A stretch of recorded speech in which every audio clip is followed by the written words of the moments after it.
All right, I want to welcome on my next guest. We've got Matt Dery, host of Locked On Lions and Wired Pistons. You can find them on all your local podcasting platforms. Matt, how's everything going? Zach, honor to be with you. Thanks so much for the invite, buddy. Absolutely appreciate it. So we're almost coming up on a month since the draft. You guys picked right behind Washington at 3. So Jeff Okudah, were you happy with the pick? Were you glad to kind of see him kind of come into the secondary? It was a real must for Bob Quinn, the Lions general manager, to get that shutdown cornerback, or at least somebody out on that island opposite of Desmond Trufant. Yeah. Darius Slay gone, traded. Arguably the best player on the team, and that includes Matthew Stafford and guys like Kenny Golladay. Slay's been a Pro Bowler 3 times, and he's been a Pro Bowler back-to-back years. So that was kind of tough to see him go, but I think he was ready to go. Yeah. It kind of spouted off a little bit on social media, and that's one thing, Zach, with the Lions. If you say anything bad on Twitter, you're likely going to be shipped out. So getting Okudah, to go back to your original question, was the best move, the right move. I would have liked to have seen Bob Quinn get a little bit creative and try to trade back, but I think Miami and the Chargers knew that this Detroit Lions organization is sticking and staying with Matthew Stafford for a very long time. So they elected to take, I think, the best player on their board.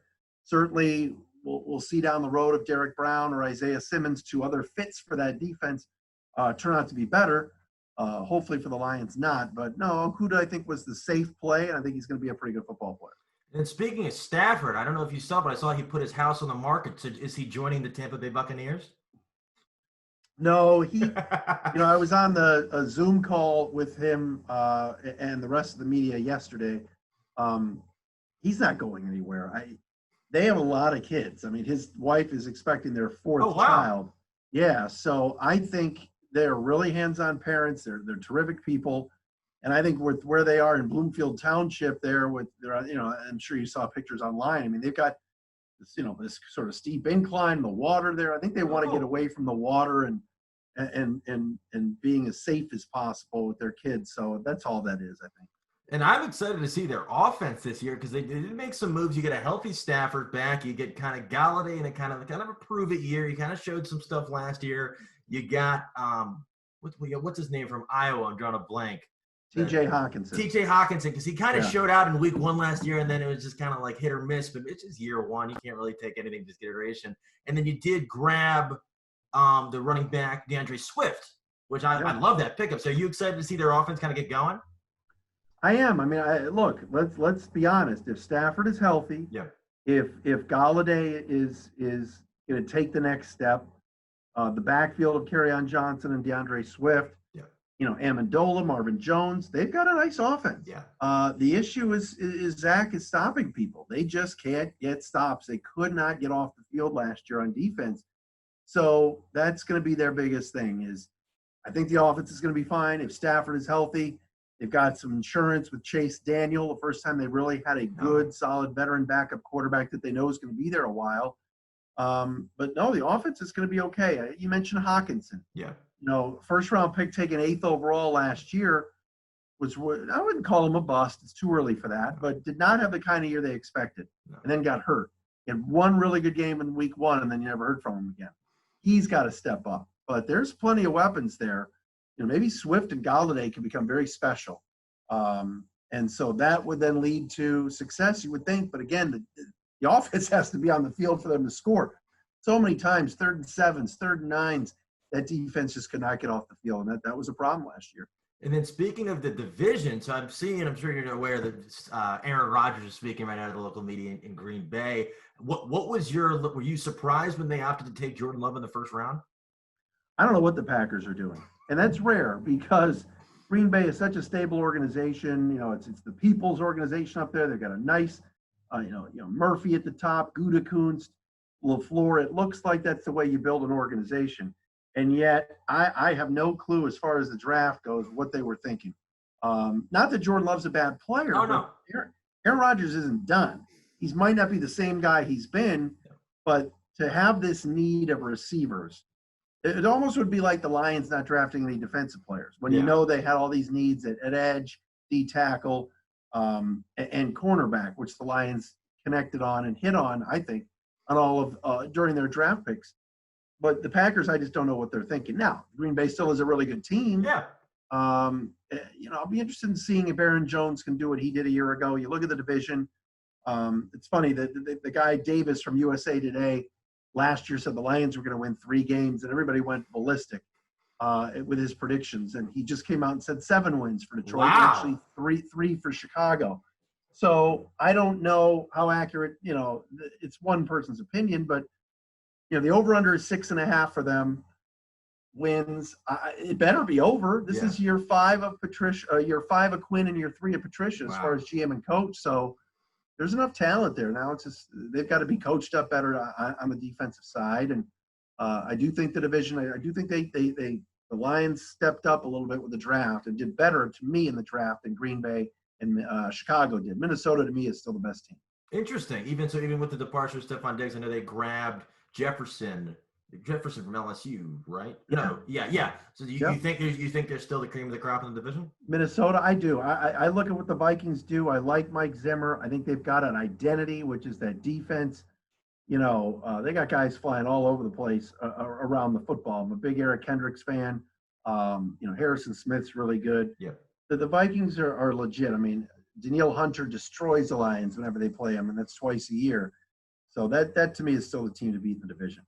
Absolutely. And then flipping over to basketball, I know you were a longtime host for the Pistons. I know I'm assuming you've been watching The Last Dance with everybody on Sundays. Mm-hmm. When you were there, was that towards the tail end of Jordan's career? Yes. I had just gotten to Detroit in 96, 97. So yeah, it was the tail end of his Chicago career. It's funny, the first game that he played as a Washington Wizard when he came out of retirement the second time, their exhibition opener was against the Pistons in Detroit, and it was all Chicago people. Really? That got all the tickets to come see Michael play again. I had friends from Chicago that I went to college with that were calling me saying, we'll take any tickets we can get for that exhibition opener, because it was crazy. So, no, I've enjoyed watching it. I'm sure you have as well. We need something with sports, and I think it's dragging a little. I'm glad we're getting toward the end here, because I've seen just about what I need to see, but the bad boys certainly were profiled, and I've got Isaiah Thomas back in the news. But the one thing I tell people from out of town is I'm very good friends and close with Rick Mahorn, because we've worked together for years on radio. And Rick's not watching it. Really? Hell no. Rick won't watch it. Bill Lambier won't watch it. I bet Sally is. I bet Dumars is. Guys like that will. But the guys that really hated the Bulls. Interesting. The Pippins and the Jordans and that rivalry. I can pretty much guarantee you that a couple of those bad boy guys will tell you they're not watching it. They're not interesting. And they probably sent advanced screenings. They've probably just been sitting there. I guess. I mean, when we were in Boston, I was doing pre and post when the Pistons finally they started getting good again with Rick Carlisle, the 01-02 and 02-03 teams. I don't remember if it was the first year Rick or the second. I think it was the first year in 01-02.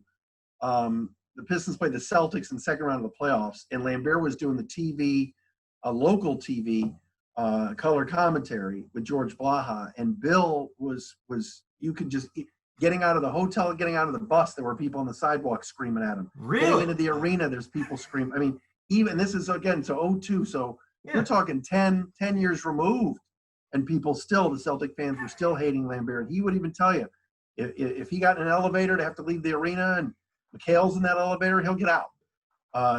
Bird, any of those, there's that deep-seated hatred still between those bad boy teams and the Celtic teams and certainly the Bulls teams. It's pretty cool. It's kind of what sports used to be. Now these guys are hugging each other, Zach, and having dinner with each other before the night before the games. So even Rodman joining the Bulls, there's still bad blood that didn't do anything. I think the Dennis thing. I think the guys understood. I mean, Dennis was still playing and was earning a paycheck. I don't think the guys, I don't think they have issues with that. I don't. But do they have issues with Pippen and Jordan? Of course.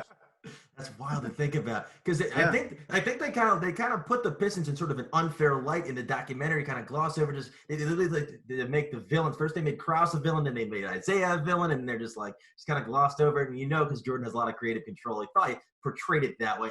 My belief is that it's definitely not. I don't know if it's true or not. I think in the first or second episode when they put in that little soundbite of Bobby Knight talking about like praising Jordan. I think that was kind of like a low key dig at Isaiah Thomas. Could be. I mean, Isaiah still has a very good relationship with Bobby Knight. Yeah. I think that just the soundbite, just as like, all right, he's a good complimenting me, your college coach, and it was just wild just to see them the live reactions anytime with the interviews, whether it was with Thomas and then the one they did with Gary Payton. It was. Oh yeah. No, it's great TV, and you're right. Michael has a serious production hand in the whole thing. I think there's a part of me that thinks Isaiah has eaten this up and loves it because it gets him back in the spotlight. But I do think, excuse me, that he's definitely hurt by that whole Dream Team snub, and I don't know where their relationship is now. He and Michael Jordan. I'll tell you this, and knowing Joe Dumars, like I do, is when he was running the team as a general manager, Joe was very close with Jordan and very close with Isaiah. So Joe was always the guy that could bring people together that had issues. But, Joe and John Sally were the two guys when the Pistons walked out the year the Bulls finally got the Pistons in the playoffs in the sweep year. Joe and John Sally were the two guys that stuck around to at least shake hands. A lot of the other guys obviously bolted. Oh, yeah. Yeah. Because the documentary portrayed it like it was just the whole team. I don't know. It's interesting. No, a couple guys stayed around. That's wild. That's wild. And then flipping over to sports nowadays, I know it's all speculation now. If you were betting, which sport do you think tries to get back first? Well, I mean, if you're baseball, this is your chance. Yeah. You are second fiddle to the NBA and major and NFL, and it's not a dying sport. I'm a big baseball guy. I've got my Cleveland Indians shirt on here, a little cheap Wahoo for. I know I'm not supposed to wear this anymore, but I love the game, and I can't wait for it to get back going. But if these guys, these owners, and these players are going to haggle over money for this shortened season, I get that the players want their piece of the pie next year and want some concessions that this year's agreement will just be this year's agreement. But if baseball were smart, I mean, they're already stupid because you got current guys, Bryce Harper, Blake Snell, openly popping off. This is their chance to get, if they get in first, Zach, to get the spotlight on a Rays Orioles game on ESPN on a random Tuesday. Sign me up, any of us up to watch it, because people want to see live sports. I've been watching Korean baseball. It's I'm a John Shambi guy. I love Shambi, so I've checked some of it out very, very early in the morning. But just if you're on baseball, you got to get in first. You have to, because let's say baseball starts and then the NBA comes in second, baseball's still first, and people will say, all right, I'm going to watch some baseball because I just need something. If they are dumb enough to delay this thing and haggle over money, boy, would that be a bad look for them. Really bad. Like it's for the Nats, the reigning World Series champions. I was excited to maybe get a new hoodie or something, but they're not playing. The Wyverns are playing, so I'm looking to see if maybe we can get an SK Wyverns hoodie. They got some nice stuff. The Dinos have that cool mascot. He's huge. Yeah. It's wild, but it's wild that where people are watching it. People are betting on it. It's like you're watching Korean baseball because MLB they could get. I think without force outs, there's enough space that these guys I think would feel comfortable enough on the field at least, but just the money, it's very interesting. And I know I think both sides have fair arguments, but they just gotta just put aside their differences and say, maybe we can delay your contract, your scheduled contract will start up next year. This year, just do some type of different financing. That way, everybody is getting the money they're slated to get. But it's wild. It's wild. Yeah, it is. And I get the player side. I do, and I understand too. And let's be honest here. Scott Boras is the one calling the shots for the players. And Rob Manfred's the one calling the shots for the owners. We can have the owners and the Players Association, but to me, Manfred's running the owners as the commissioner, and Boras as the best agent in the game. Tony Clark played for the Tigers, and I covered him when I was at WDFN in the late 90s. This guy never said anything. I mean, he was the nicest guy. He was Captain Cliche. So you go into the locker room after a game, and the Tigers were so bad under Buddy Bell, and you would say, all right, Tony, you lost 10-1 yesterday. Today was 12-0. What's it? You stick the microphone right in his face, and he would say, we're just playing hard, one game at a time. The good ball club over here, we're just going to get them tomorrow. Like, he was Mr. Cliche. Now all of a sudden he's popping off. It's like, is that really Tony Clark, or is that Boris running the puppet strings. Yeah. It's kind of funny to listen to. And then Manfred, I know last night my father was like, "Hey, look, Rob Manfred's on CNN." I'm like, "Why is he on CNN? They should be negotiating right now." Like, what the hell is he talking to what do you call it? To Don Lemon for? Should be talking to Bryce Harper, talking to Blake Snell. They're the ones talking about him. So it's wild. It's wild. But this has been awesome, and thank you so much for offering to come on. And before I let you go, how can people find you on social media if they don't already follow you? So, like you said, I host the Locked On Lions podcast about 4 or 5 days a week during the season, and pretty much 4 days a week during the off season, Monday through Thursday. My Twitter is @Dery DERY Speaks. The Wired Pistons podcast, same thing we do weekly. Just trying to churn out as much content as certainly we can, and have a long history here in Detroit with radio, and not doing it full time anymore, which I'm actually good with. The podcast game is huge, so we've been doing that. I've called Eastern Michigan basketball the last couple of years, which has been a lot of fun. So I'm still around in Detroit and doing things. Like I said, the Lions even let me in on their Zoom call yesterday, which was cool. So I'm still hobnobbing with some of those media types. But that's awesome. It's going to be a very interesting season for Detroit sports when we get back to it, because the teams are really bad. And it's the lowest it's been here in a while. You got 3 rebuilds. Tigers are in a full-on rebuild. The Red Wings, Pistons are now rebuilding. Yeah, Christian Wood. Christian Wood's pretty good. He is good. They got to keep him. He's restricted, but I think they will. But the Lions are the Lions. No matter if they're 3 wins or 10 wins, the fans show up and love that team, and we'll see how they do this year. I think they're going to be better. It's hard to be any worse than 3-12-1, Zach. So we'll see. Yeah, hopefully the same thing with the Redskins. Got Chase Young. Couldn't tell you who their third wide receiver is. I know who it is. Most people, non-fans, don't. Do people like Dwayne Haskins there or no? He's a local kid. He's got a lot of personality. He's got a lot of confidence. But I think I do think he could have performed better in year one. I do think it was unfortunate circumstances. The initial coach didn't really want to play him. They kind of threw him into the fire against the Giants. Really didn't have any weapons around him. Didn't have a left tackle around him. Right. But year 2 is going to be very interesting, and they've given him confidence that he's going to be the starting guy. But we're going to see how he does, because I don't think they're not attached to the hip. They want to see what they've got, and it's the face of your franchise. You want to know if he's going to be there for now or for the long haul. So yeah. It's been. I appreciate you having me on. Absolutely, man. Anytime. Appreciate it, man. Thank you so much.